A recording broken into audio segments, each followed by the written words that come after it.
eu estava pensando justamente a intenção do clube é para reunir gente de vários lugares, não só das letras, né?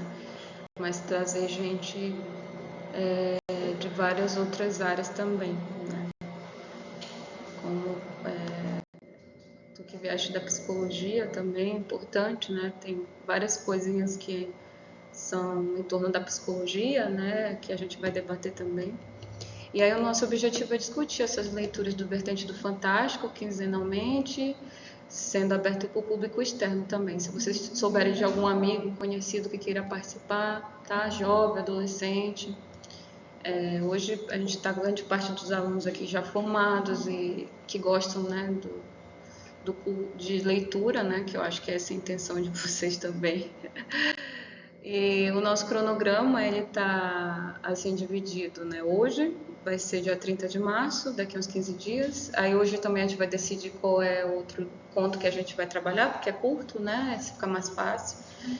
E aí vai ser dia 13 de 27 de abril, e depois dia 11, 25 de maio e 8 e 22 de junho, né? Mesmo tendo greve, né, a gente vai continuar com o clube, tá? E aí vamos lá para o nosso querido Edgar Allan Poe, né? Não sei se vocês já ouviram falar do Edgar Allan Poe. Alguém já ouviu falar? Tem alguma uma questão, uma coisa que possa intrigar a gente aqui também, que fica com curiosidade. Se quiser falar, fique à vontade, tá? Mas eu vou fazer assim, uma breve introdução sobre enfim, poeta também, porque ele escreveu contos góticos, né? Ele foi um dos escritores assim mais emblemáticos da literatura, né? Tanto da literatura americana, porque ele foi lá, meio que foi um autor para a época dele, né? Foi muito desenvolveu muitas técnicas da escrita criativa também com relação ao conto. Ele mesmo fez um formato específico para escrita, né? E podemos dizer assim, eu não sei como é que tá aí, tá o áudio? E o Edgar Allan Poe, ele passou por muitos obstáculos, né? Ele, na verdade, perdeu muita gente querida cedo, né? Todos os seus, enfim, os amores familiares, ele não teve muito amparo, né? E ao mesmo tempo ele conseguiu superar escrevendo, né? Ele também teve uma carreira militar, porque justamente os pais, né? O pai meio que obrigava, o pai adotivo dele, que veio justamente esse nome Alan, e insistiu para que ele continuasse. Ele se enveredou na beberança, né? Começou a entrar no rumo das bebidas, mas teve muita questão também da biografia do Edgar Allan Poe, que muita gente pensa que é de um jeito, mas não é por questões históricas, né, que as pessoas criticavam o jeito dele por certa angústia, porque ele era muito verdadeiro nas críticas literárias dos jornais. Então ele acusava muita gente na época, sabe? Então ele criou muitos inimigos na época.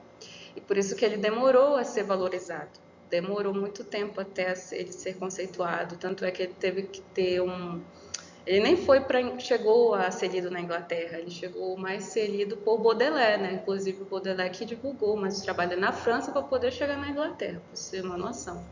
Mas foi difícil o caminhar do Edgar Allan Poe, né? Porque as pessoas pensam que ele era um perturbado, que ele era uma pessoa sem muito norte, sem muita noção, mas ele conseguiu criar essas obras, né, aterrorizantes, justamente porque a vida e morte estava todo o tempo presente ali na vida dele. Então ele sabia muito bem como lidar com a questão da morte, né? Por meio, não bem, né, assim, no sentido, ele era são as circunstâncias que vão aparecendo na nossa vida, no nosso contexto, que a gente vai ter que lidar de alguma forma, né? E ele soube muito bem lidar com isso, por meio da escrita. Aí, na escrita dele, vocês vão ver, por exemplo, na Queda da Casa de Usher, que traz, né, uns elementos muito importantes para a gente conversar, né? Vai ter um bate-papo, vocês vão, não sei se vocês já questionaram, né, já se perguntaram, porque ele também teve esse título desse trabalho, né? Mas teve várias obras dele importantes, eu acho que vocês já devem conhecer pela cinematografia, né? Tem muitos filmes que se inspiram, autores também que se inspiraram muito nele. E a Mary Shelley foi, na verdade, uma das primeiras, mas depois ele foi um autor que foi muito mais interessante para influenciar outros autores do terror, tipo Steven Spielberg, né, também, esses autores de cinema, né, esses roteiros mais no sentido do horror, terror, né? E aí a gente vai conhecer um pouco também alguns conceitos para vocês terem uma noção. Ah, mas eu tô vendo esse filme aqui na Netflix, lá diz que é de terror, o que é horror, né? Então a gente se confunde às vezes nas questões mais simples dos conceitos. Às vezes a gente, né, pensa que é um jeito, mas é de outro. E aí o Edgar Allan Poe ele conseguiu bem assim construir isso, né? Apesar de todas essas situações que ele viveu, que em linhas gerais, né, ele morreu muito cedo, que ele também passou por muitos sofrimentos, né? Tanto porque o pai dele abandonou ele, depois a mãe dele faleceu cedo, depois ele casou cedo também, e aí perdeu também outra esposa, e assim foi indo a vida dele, né? Ele sempre teve perdas muito bruscas e drásticas, e ele nunca conseguiu lidar bem no sentido, então vamos canalizar, né? Então ele na minha cabeça, né, na minha opinião, meu ponto de vista, ele conseguiu superar esses obstáculos da vida dele escrevendo, né?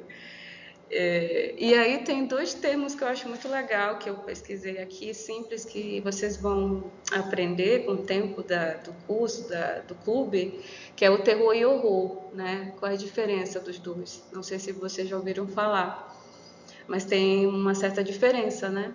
Não sei se vocês querem comentar, podem ficar à vontade. Eu ouvi falar, mas dificilmente terror, né? Eles causam medo e horror te causa angústia, uma coisa assim, né? Mexe mais com a emoção. É mais ou menos nada, verdade. O que tu acha? Não? E o pessoal aí online, o que vocês acham da diferença? Tem? Alguém quer falar? Estão calminhos? Então, eu coloquei aqui no slide, depois vocês vão ver, que o terror, né, ele geralmente é descrito como um sentimento de medo, expectativa que precede a experiência horrível. Os filmes de terror são feitos a partir de coisas ou pessoas que aterrorizam. O estilo do terror provoca em seus espectadores um estado de pavor, que é esse, né? O estado de pavor, você fica apavorado, né? A pessoa que assiste, por exemplo, um filme de terror fica amedrontada, sente a necessidade de ter alguém por perto, ou se esconder embaixo das cobertas, que é uma experiência, né? Já o horror, né, esse sentimento de repulsa que geralmente ocorre depois de algo assustador que é visto, ouvido ou experimentado. Nos filmes de horror, o sentimento predominante é a repulsa, ou seja, a pessoa não quer ver aquilo, fecha os olhos, inclusive. Eles são muito parecidos, né, os dois, para vocês terem uma noção, né? Então, um leva a ação e o outro leva a um sentimento psicológico, podemos dizer, que é de abandono, né? Então, é muito parecido, mas ao mesmo tempo tem umas diferenças, principalmente físicas, né? Envolvendo o contexto. Os dois são físicos, mas um é mais intenso, né? E aí, vamos continuar aqui, como eu mencionei, né? A vida e obra dele, do Edgar Allan Poe.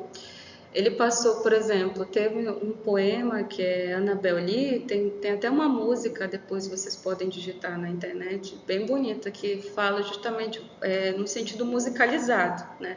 Que os contos de Edgar Allan Poe eles são tratados até com um sentido musical.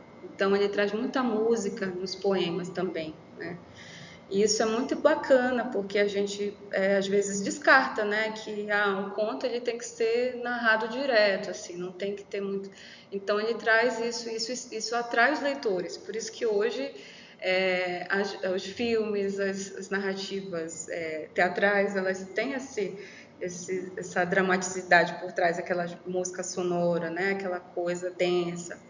E isso também afeta, né, os leitores, traz uma necessidade. E ele, por exemplo, nesse poema, na Bel-Lia, ele fala de certo ponto, há uma crítica, né, nas obras dele, que ele reconhece também a vivência dele, né, com as mortes que ele vivenciou, com as pessoas, né, e com as pessoas difíceis que ele teve, né? E ele foi muito criativo, o Edgar Allan Poe. Ele foi uma das pessoas muito criativas, porque ele fazia até as cruzadinhas nos jornais da época, que ele trabalhava numa editora.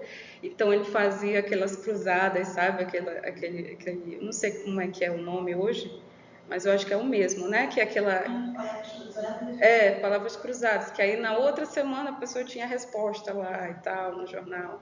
Então ele foi uma pessoa muito criativa e ao mesmo tempo ele sabia lidar com as críticas literárias. E ele não tinha dó, assim, ele falava mal dos amigos dele. E aí ele acabou criando esse ambiente um pouco pesado para ele, porque ele não estava nem aí, ele falava as verdades. E para a época era um horror aquilo. Tanto é que depois do falecimento dele, ele deixou uma marca assim que ninguém queria, sabe? Ninguém queria falar dele. Então, por muito tempo ficou guardada a imagem do Edgar Allan Poe depois que foram, né, valorizar a obra dele e tal. Demorou para ele ter o espaço dele, né? E eu coloquei aqui o questionamento da vida e morte para vocês pensarem, né? Porque muitos dos nossos textos aqui que a gente vai trazer, né, vai destacar muito isso, né? Porque a gente, inclusive, passou da pandemia aí recente, né? Então a gente lidou com muitas questões de luto, né? Então diversos tipos de luto, né? Então esses lutos eles foram perpetuando assim, né? Com o tempo, tanto assim na questão social, até hoje a gente está lidando com morte direto, né? E a vida, né? A questão também da existência, que eu digo aqui a vida no sentido da existência. E para vocês terem uma ideia, ninguém sabe como foi que o Edgar Allan Poe morreu, também, que é um mistério, porque ninguém sabe como foi ao certo, mas ele estava sentado num banco e aí, belo dia, tem até um filme também, não sei se está no Netflix, que é de Edgar Allan Poe, que vai recontando, baseado acho que tem no YouTube também, vai recontando um pouco com os contos e a vida dele ao mesmo tempo. Por exemplo, o gato, né, que é o Black Cat, que ele prende lá na parede e aí ele conta uma parte da vida dele que ele era alcoólatra e tudo mais. Então, tem umas semelhanças com a existência do Edgar Allan Poe, todos esses contos, né? Só que aí, no caso, por exemplo, dessa morte dele, a gente até agora fica nebuloso, né? Porque exatamente assim ninguém sabe o motivo. Só sabe que ele acordou, ficou ali, né, sentado nesse banco e apagou, né? Então a vida ali é como se ao mesmo tempo tivesse ainda, a própria vida dele ainda tivesse entre nós, né? Vamos dizer assim, totalmente não é uma coisa que ele apagou de vez, entendeu? Ficou como se fosse uma áurea, né? Tanto é que hoje a gente continua estudando Edgar Allan Poe e sempre é uma inspiração para todos, né? Isso é até profético, podia ser, né? Se fosse. Então, eu falei aqui, né? Ele foi um crítico, ele foi editor, trabalhou nas editoras, ele foi também, querendo ou não, professor crítico, né? Mas tem autores que vão muito de contra o que ele escreveu. O Harold Bloom, por exemplo, detesta o Edgar Allan Poe, em uns ensaios dele ele não é muito chegado, apesar de ser um grande crítico, né? Não era muito, porque ele criticou muitas pessoas na época. Mas é muito difícil você encontrar uma biografia do Edgar Allan Poe que fale bem dele. Então, às vezes, é muito difícil, entendeu? Então, por isso que ele teve uma má fama, assim. Mas ele foi um excelente escritor, que a gente vai ver hoje, né? Então, ele fez bastante sucesso. Deixa eu ler alguns títulos aqui de obras dele, de contos. Tem, por exemplo, aqui a carta roubada, né, o gato preto, o barril de amontilado, o poço e o pêndulo, a máscara de morte rubra, o diabo encampanário, tem aqui o caixão quadrangular, o escaravelho de ouro, o coração delator, William Wilson, o retrato ovalado, o homem da multidão. Esse homem da multidão aqui, o Baudelaire, não sei se vocês já ouviram falar desse poeta Baudelaire, né? Ele é francês, depois tem uma vasculhada lá sobre os poemas dele, é muito interessante também.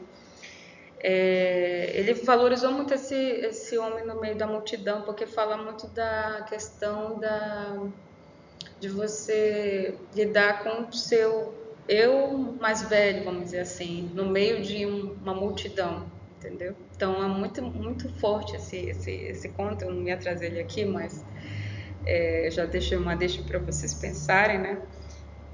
O poço e o pêndulo na narrativa, por exemplo, em inglês, que é muito diferente da do português, ele faz assim um sinal, é como se você estivesse balançando, chegando num ponto zero, assim, sabe?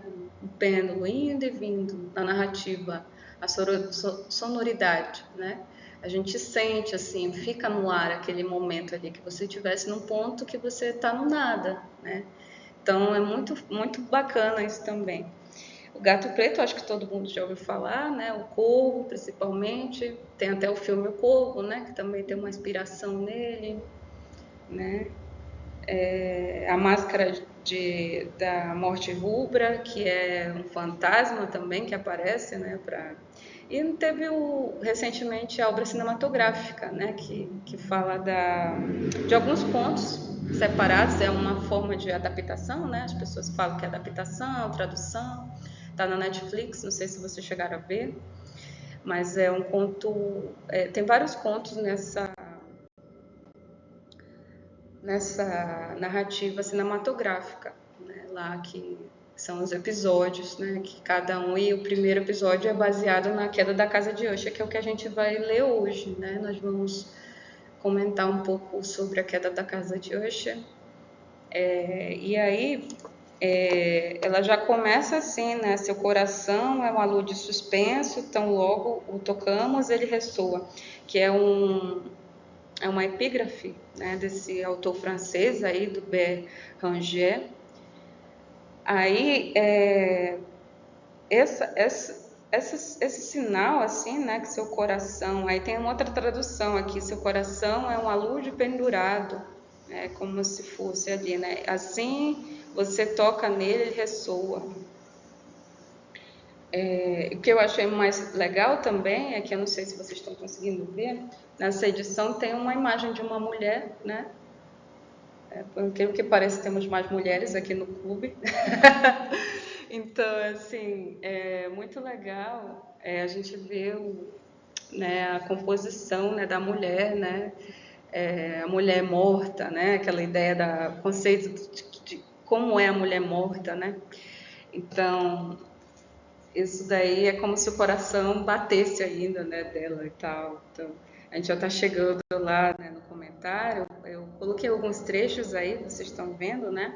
Começa assim: durante todo um dia pesado, escuro e mudo de outono, em que nuvens baixas amontoavam-se opressivamente no céu, eu percorri a cavalo um trecho de campo de tristeza singular e finalmente me encontrei, quando as sombras da noite se avizinhavam, à vista da melancólica casa de Usher.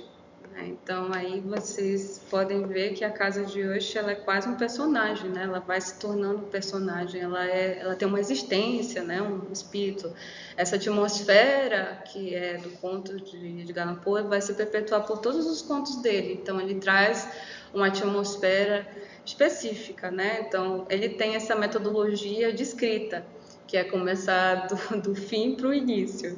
Então, o desfecho da narrativa, né, ela vai meio que ser uma situação que já aconteceu praticamente pelo título, né, aqui pelo começo. E pelo título também, né? E aí, não sei se vocês querem comentar alguma coisa desse início, podem ficar à vontade também, tá?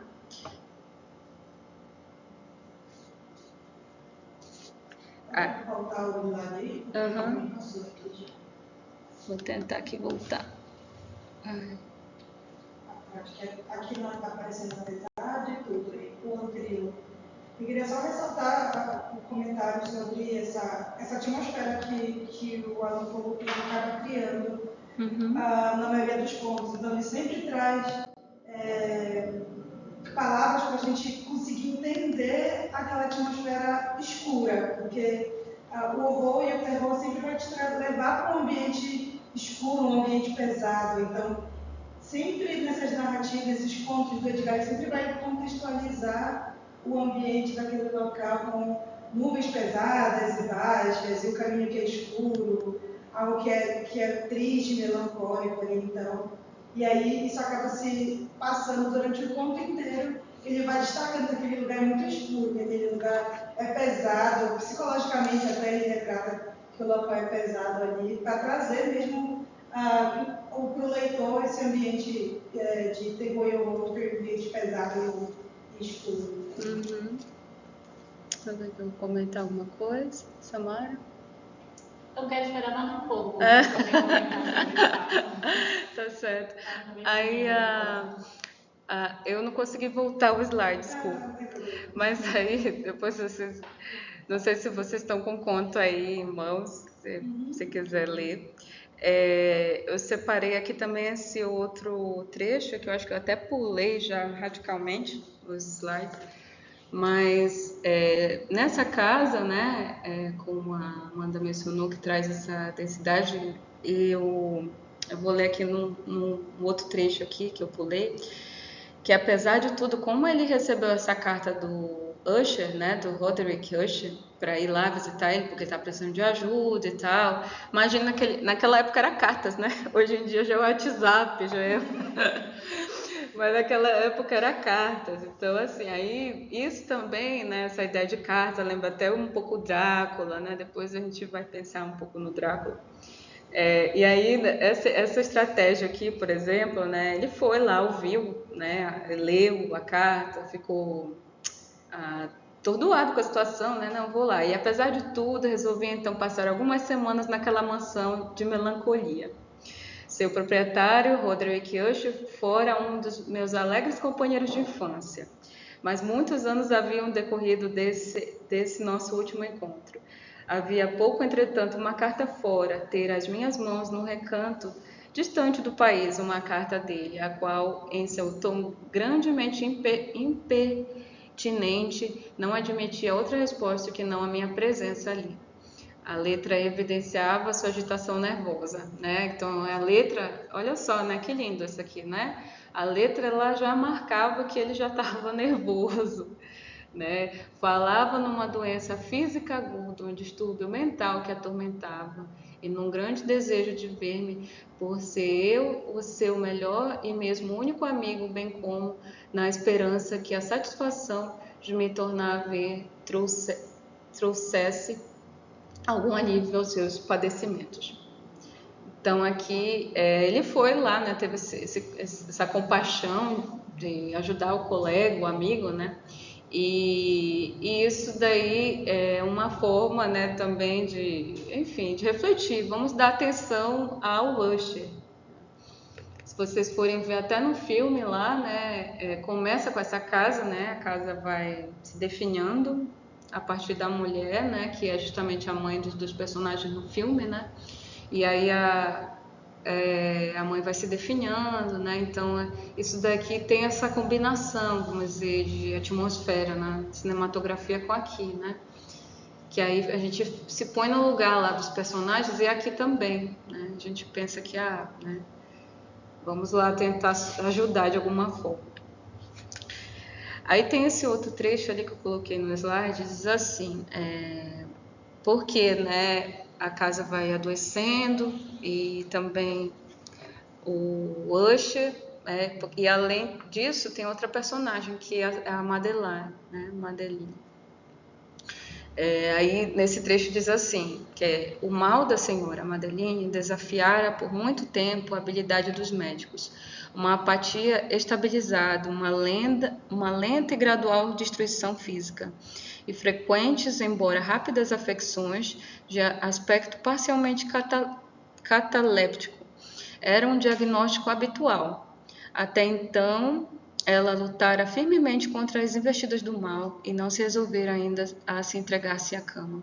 Mas ao cair da noite do dia da minha chegada à casa, submeteu-se, conforme seu irmão me relatou mais tarde, numa indizível agitação, à força deprimente da enfermidade implacável, e compreendi que, ao olhar que eu obtivera de sua pessoa, seria provavelmente o último que obteria dela, que seria que aquela dama, né, pelo menos enquanto vivesse, nunca mais seria vista por mim. Então aqui vocês podem ver que a personagem, junto com a casa, né, junto com o próprio Usher, né, estavam definhando, né, estavam meio que se desfazendo, né, fragmentando, estavam meio que cumprindo até o karma, se for assim dizer, né, porque o pesar vai se, né, destruindo, né, vai se... E as rachaduras na casa também, que tem uma parte que fala, né, de já observa as rachaduras, né, como se quebrasse, já tivessem na estrutura, né, física, como passasse para o corpo, né.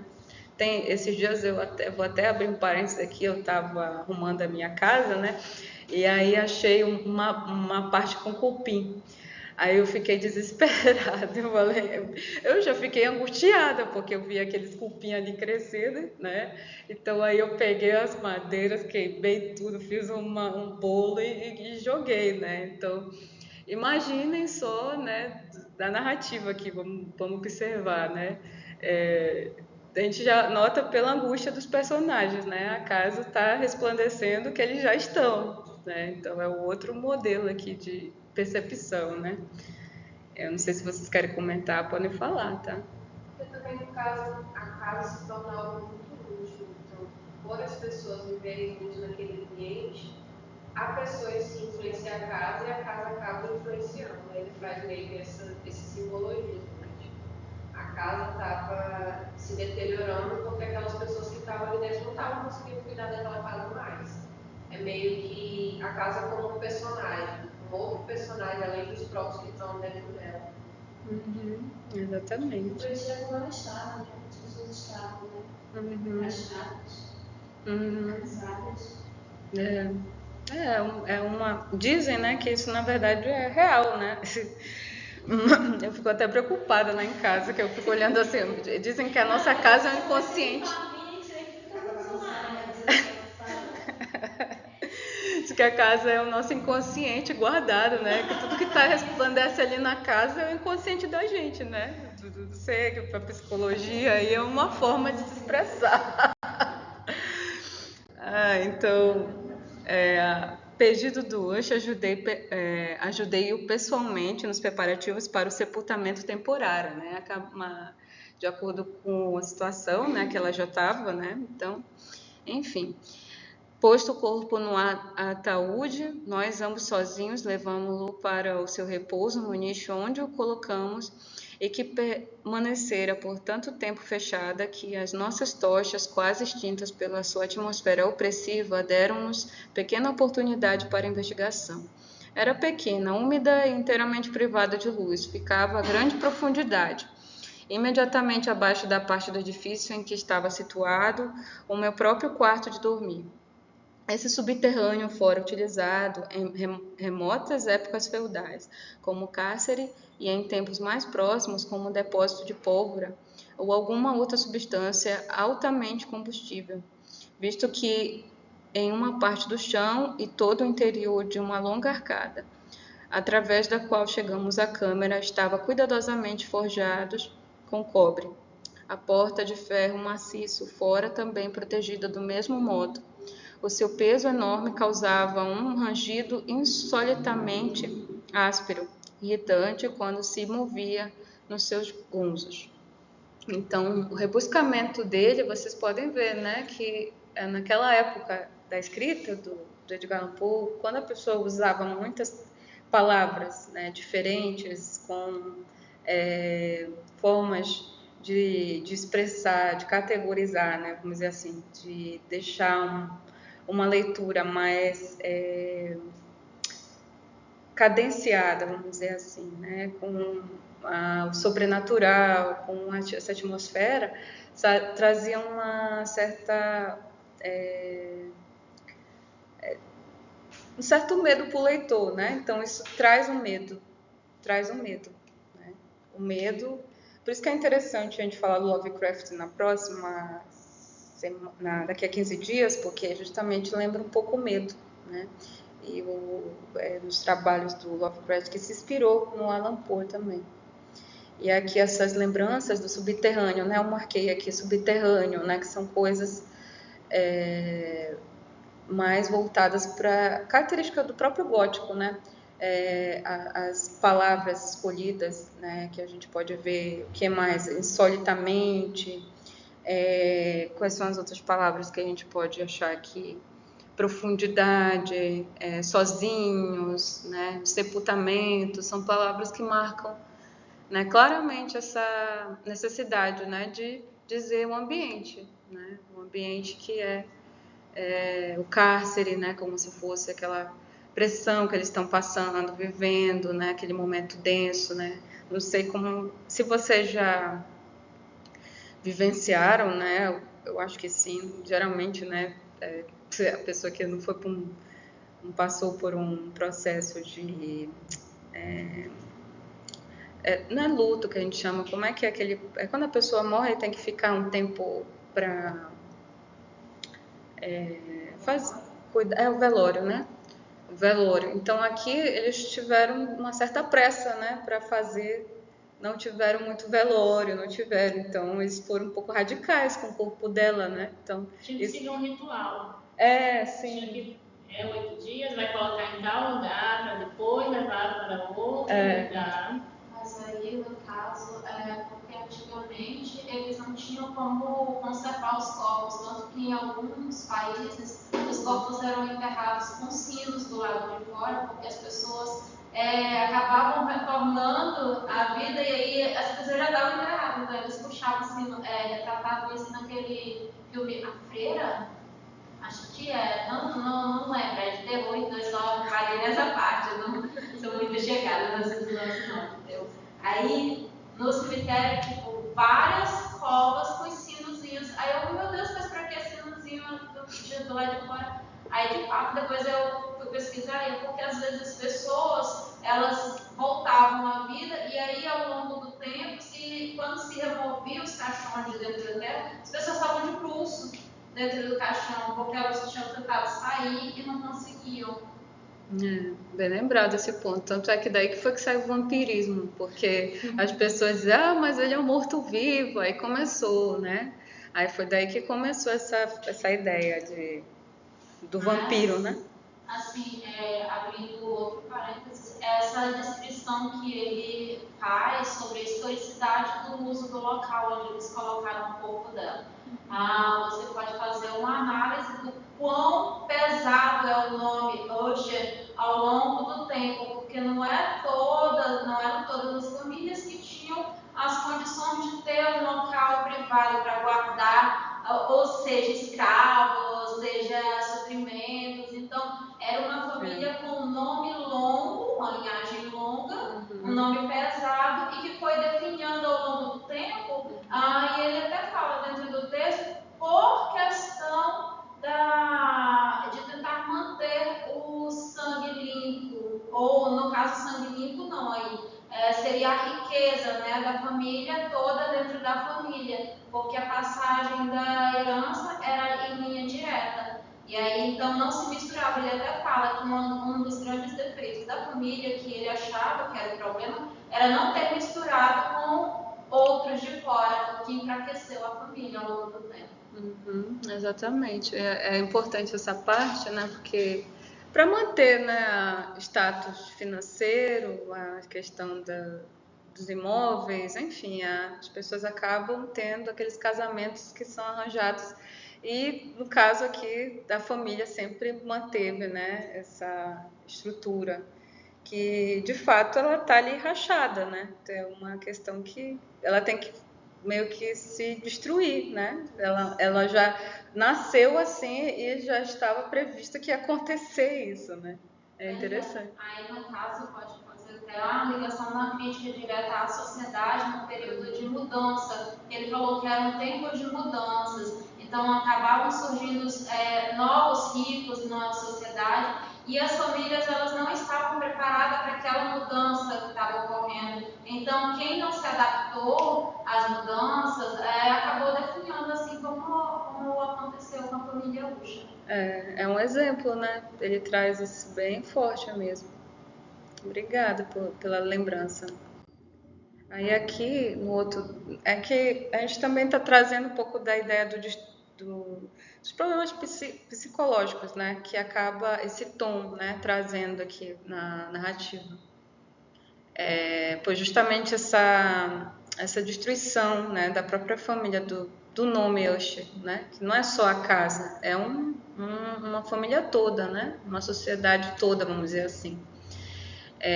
E agora passamos alguns dias de grande amargura. Uma visível mudança operou-se no aspecto do distúrbio mental do meu amigo, e as suas maneiras habituais alteraram-se. As ocupações ordinárias foram descuradas e esquecidas. Vagava de sala para sala com passos apressados, desiguais, como que sem destino.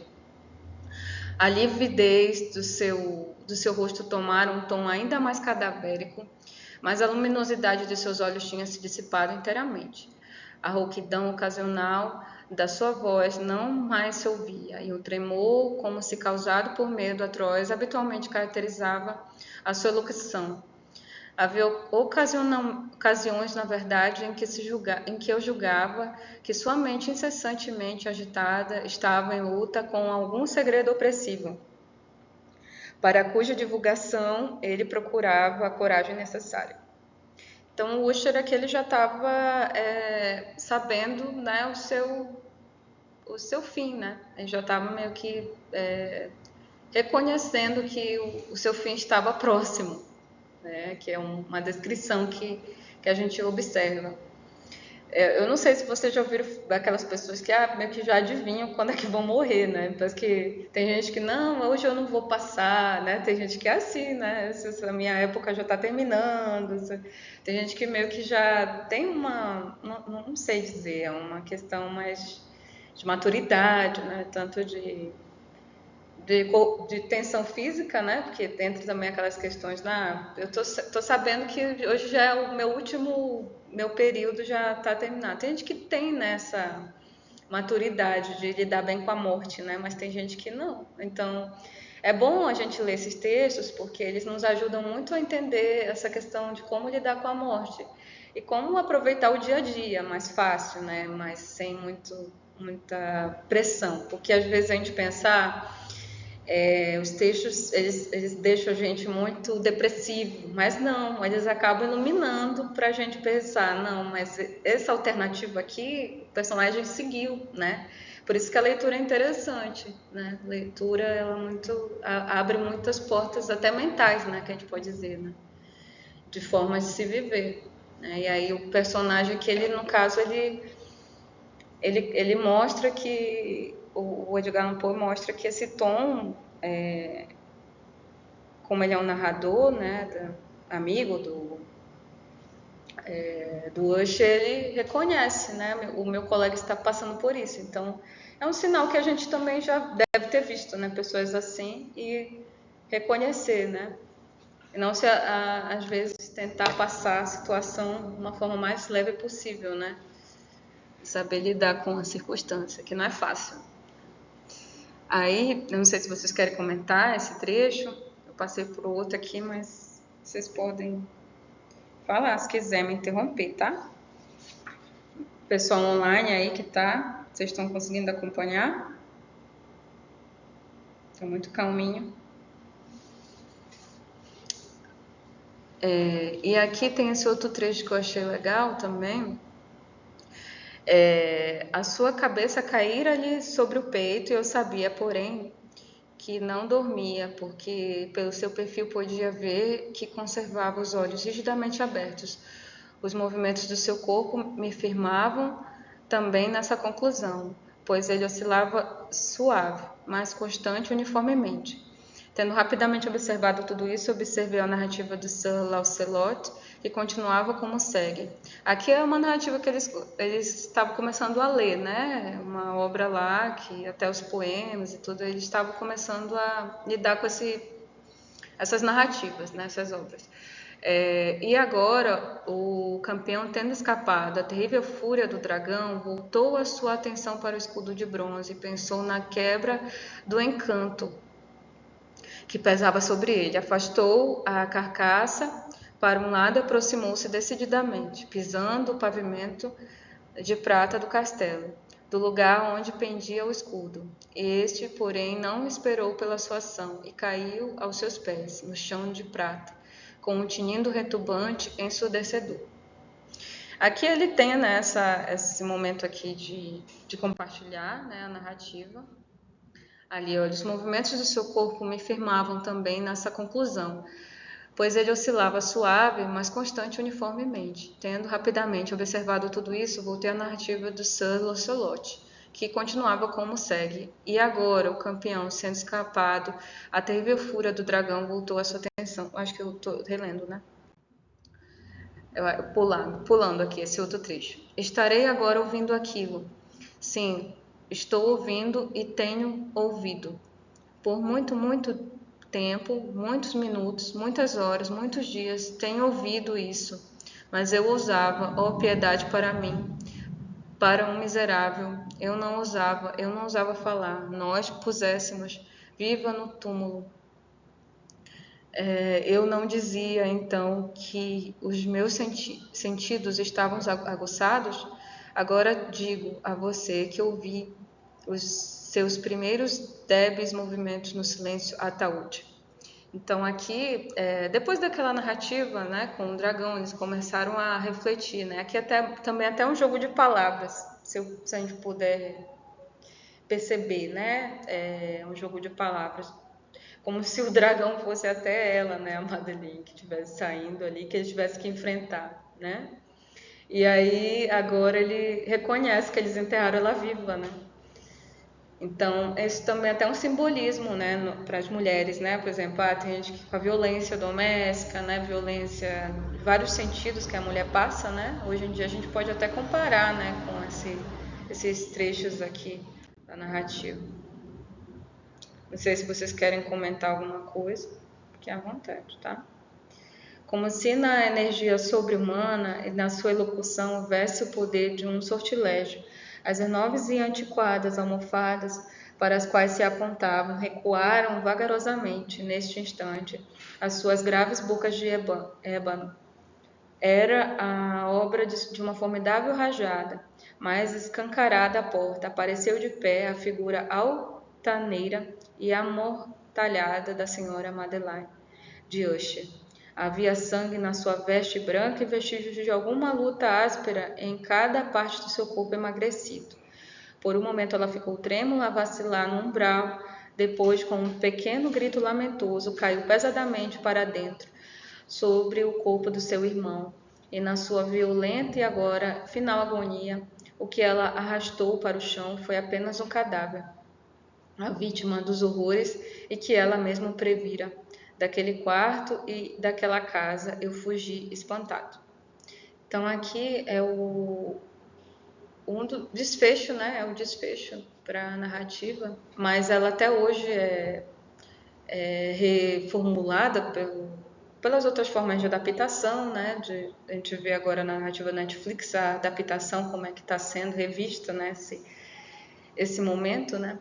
Que aqui, lá na narrativa, não sei se vocês chegaram a ver o primeiro episódio, né? Que aí ela já se vinga lá do homem, né? Que justamente humilhou ela, né? Por toda a vida. Então, E aí ela sai também, tem esse processo do caixão, né? Então, há uma adaptação um pouco radical nos personagens, mas ao mesmo tempo o sentido ele manteve, né? No sentido de ressurgir, né, como se fosse uma fênix, né, diante do zero, para deixar tudo à tona para que, né, a verdade viesse, né? Então, às vezes é necessário destruição para você ver certos momentos que necessitava, né, cair vamos dizer assim, aquela ideia, né, que é a própria casa, que a casa, eu dizia, é uma ideia, personalidade, personificação de toda uma história social também. Então, é muito importante a gente repensar as coisas, não no sentido simbólico, mas também para as questões de análise crítica literária, vamos dizer assim também, né? No sentido não de dizer, olha, isso é aqui, é isso, pode ser isso, não, mas você refletir pelas outras camadas da análise que são infinitas, né? Mas aí varia muito do que você está, o tempo, né? Por exemplo, nós estamos agora nesse tempo cultural, social. Daqui a uns anos, esse conto, por exemplo, talvez tenha outro ensinamento, outra forma de se ler, né? Então, é muito importante a gente dar conta disso também, né? Que o tempo ele varia muito, mas ao mesmo tempo fica essa atmosfera, né? Que é isso que é o mais impactante. Apesar dos anos, do tempo, fica essa atmosfera gótica no ar, né? Vocês querem comentar? Quer falar alguma coisa? Tu falou da atmosfera. Para quem já leu, a gente sabe que o Poe é conhecido por ser um escritor do gótico. Só que o Poe ele vai vir depois de outros escritores góticos. E ele vai usar elementos que o pessoal lá do século XVIII usou. Por exemplo, a Luciana Colucci, aquela pessoa lá do Triângulo Mineiro, ela trabalha muito com a espacialidade gótica. O que é essa espacialidade gótica? Tudo que o Edgar Allan Poe usa aqui. Se você ler outros contos do Poe, como O Coração Delator, O Barril de Amontilado, tudo vai ter a ver com paredes, encarceramento, paranoia, porque, por exemplo, eles acharam que a mulher estava morta, vamos enterrar. A mesma coisa no Coração Delator. O cara perseguia ele, vou enterrar ele aqui, mas eu matei o cara e eu ainda escuto o coração do cara, ele tá lá debaixo do assoalho, mas eu vou tirar ele de novo, eu tô escutando. No Barril de Amontilado, para ele se vingar do amigo dele, ele empareda também. Então, todos esses elementos que o Poe usa em variados contos, que a Colucci ela analisa a Máscara da Morte Rubra, uma coisa assim, eu não lembro qual foi o texto dela que ela analisou. Então, todas essas questões, a masmorra, que no caso aqui não é a masmorra, ele vai colocar no espaço, que é lá o subterrâneo da casa, que vai trazer elementos que de outra hora, como ele fala, já fazer outras coisas piores ali. Então, ele tem toda quando ele chega na casa, ele também vai narrar vários elementos da casa, que é característica da espacialidade gótica, uma espacialidade tradicional. Então, se vocês pegarem esses contos mais ali do século XVIII e XIX, vocês vão ver que tem todo um ambiente dentro de uma casa. Tá? Até a própria Charlotte Brontë, quando vai colocar a Jane Eyre e os elementos góticos ali na Jane Eyre, também é numa mansão. A do Morro dos Ventos Vivantes, a Emily Brontë, tudo também está dentro de uma casa, de um ambiente que vai ter essa parte escura. Só que mesmo sendo um dia claro, você vai perceber esses elementos do gótico ali dentro de uma floresta. Quando a gente vê os primeiros filmes de terror, sempre assim, pânico na floresta, isso aqui na floresta.